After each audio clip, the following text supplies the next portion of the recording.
Doon pa lang sa bloodline ko sa ina ko, royal blood na ho ako. Oh, wholesome. Ano, kita mo, may palong pa, ayun oh. Oh, mamaya nasa kawali na yan. Oh. Bakit ba pati sibuyas tinatanong niyo sa akin? Hi everyone! Ayon kay Norman Yanidoro ay galing siya sa royal blood at ito ang kanyang ipinagmamalaki. Pero makikita natin na ang mansyon na ipinagmamalaki ni Norman Yanidoro ay kabaligtaran sa kanyang mga video. Sa video na ito ay panoorin natin ang kakaibang definition ni Norman Yanidoro ng royal blood. Panoorin natin ang video na ito. Simulan natin ang video sa pagmamalaki ni Norman Yanidoro na isa siyang royal blood noon. Pero makikita natin ang kanyang likuran na hindi naman pala mansyon. Okay. So, yung nagtatanong, ang ina ko pa lang ho, doon pa lang sa bloodline ko sa ina ko, royal blood na ho ako. Okay? So, mangusin kay Marcos ako, royal blood pa rin ho ako sa nanay ko. Oo. Katulad nga ho nung sinabi ko, mangusin o Marcos. No? Walang bearing ho sa akin yun. Kasi yung nagsilang sa akin, yung dugo ko royal blood na ho. Ayun na. Pakinggan natin ang sinabi noon ni Norman Yanidoro na tila mataas na tao at mala royal blood pero parang hindi naman. Nanay ko ho ay anak ni Don Jose Antonio. Don Jose Mar Antonio. Okay? At ni Doña Carmelita Ariño Baking. Okay? Okay. Oh, isa siya. Ang tatay ng nanay ko ay si Don Jose Antonio ng Bulacan, Bulacan. At ang kanyang nanay ay si Doña Carmelita Carreño Baking.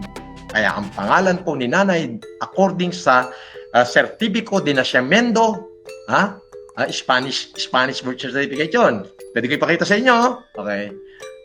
Ang pangalan ho niya ay Remedios Baking Antonio. Alright. Tila nagalit naman si Norman Yanidoro at nasa bundok ang kanyang tinutukoy na tao at napakadaming pera daw nila. Nasa asinan ng Remy, ando sa bundok, putang ina mo, gawa ka bagong channel, tarantado. Wala ka namang ibang content, wala ka nang ibang tanong, nasa asinan ng Remy, nasa si Tatang Berto, andon, maraming pera, mas mayaman pa kaysa sa mga putang ina nyo. Nakita mo nanang ko, ayun kaway nanang. Tatang Berto ko. Te, umalis na. Ayaw mag-vlog ka? God bless you. Thank you. Ipinagmalaki naman ni Norman Yanidoro na hindi sila naghihirap at nag-iisa lang ang kanilang bahay sa malawak na lupain. Paano naman kami maghihirap dito? Totoo. Ang pinakamalapit na bahay dito ay 8 kilometro. Nag-iisang bahay lang to sa kalagitnaan ng kabundukan at ng kabukiran. Di ba? Pero kompleto na sasakyan. Meron kaming Bupalo. May Durango. May kotse din naman kami. Pero mahal ang gasolina kaya tama na yung 4-wheel lang gagamitin dito. 4-wheel with patuki. Ipinagmalaki naman ni Norman Yanidoro ang nagtataasang talahib sa paligid ng kanilang bahay. Gusto mo sumikat, Berto? Punta ka dito.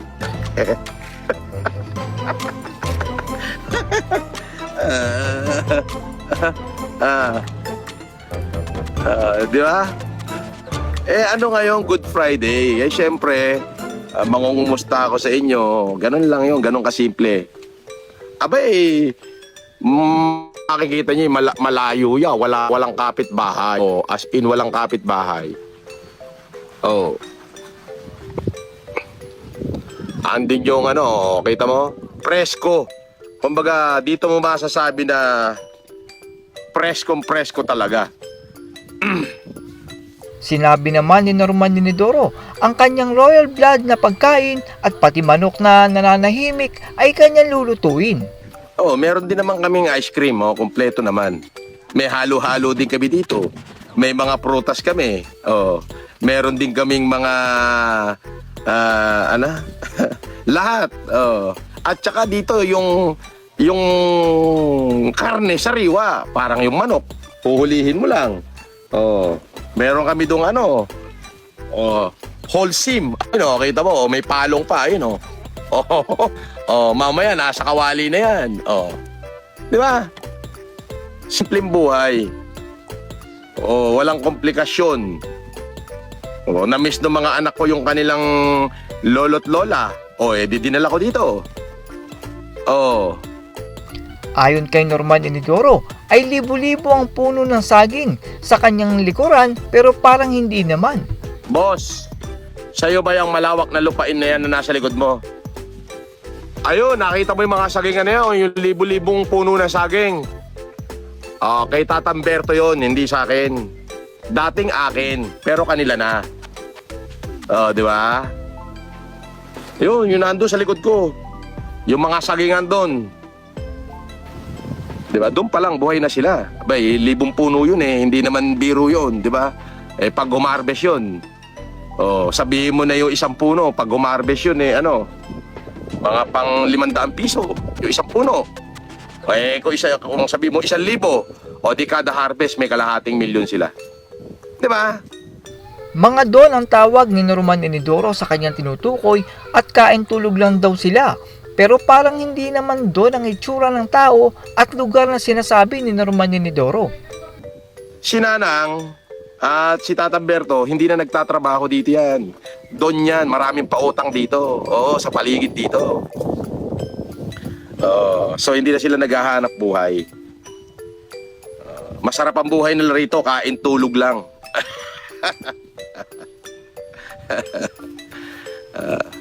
Na bad trip naman si Norman Inidoro dahil kahit presyo ng sibuyas ay itinatanong sa kanya. Boss, totoo ba? Mura ngayon sibuyas? Malamang, 200 isang sako ng sibuyas. Nadaanan ko dyan sa Nueva Ecija. Bakit ba pati sibuyas tinatanong nyo sa akin? At syempre, hindi mawawala ang banal-banala ni Norman Inidoro para magmukha siyang mabait. Pero feeling lang niya iyon. Alam mo, ang buhay, syempre, Lenten season ngayon eh. Pag sinabing, pista ng papangingilin ngayon. So, mangilin tayo, di ba? Ganun lang yun. Pero ang kagandahan is, alam mo na alam mo yun, alam mo na merong Diyos na tumubos sa mga kasalanan mo. Ganun lang yun. Tila wala naman ang asyenda ni Norman Inidoro na kanyang pinagmamalaki dahil akala ng lahat ay isang mansyon ang bilyonaryo na si Norman Inidoro. Kaya, andito ko sa andito ko sa Batis. Oo. Andito, syempre, it's feel to be home. Di ba? Ayon kay Norman Inidoro, ay tahimik at payapa ang buhay probinsya pero nasan yung pinagmamalaki niya na palaisdaan at palayan na hektarya daw ang laki. Andito, kay Nanang, magpastol muna ng kalabaw kasi masyado na mahal ang gasolina. Kaya, magpapastol muna kami ng kalabaw. Alam mo, buhay probinsya, tahimik, payapa, maraming pagkain. Yun ang masaya. Na-miss ko yan, yung buhay na yan. So, since Holy Week, so I decided na get together kami muna lahat. Di ba? So, na-miss ko sila lahat. At yan po, ang tila nakakatawang kasinungalingan ni Norman Inidoro. Ang asyenda at mansyon pala ni Norman Inidoro ay hindi naman pala totoo. Inaakala kong isang malupitang asyenda na parang kay Sedi ang munting prinsesa ang aking makikita. Pero parang nasa sinaunang mga tao at ang donya at ang don na aking inaasahan ay mukhang hindi naman pala totoo. Ang galing ni Norman Inidoro dahil napaniwala niya noon ang mga OFW na talagang isa siyang mayaman. Yung pala, ang yaman na kanyang pinagmamalaki ay tanging kasinungalingan lamang. That's all everyone. Salamat sa inyong panonood. This is Chuck and you're watching Bike Drone.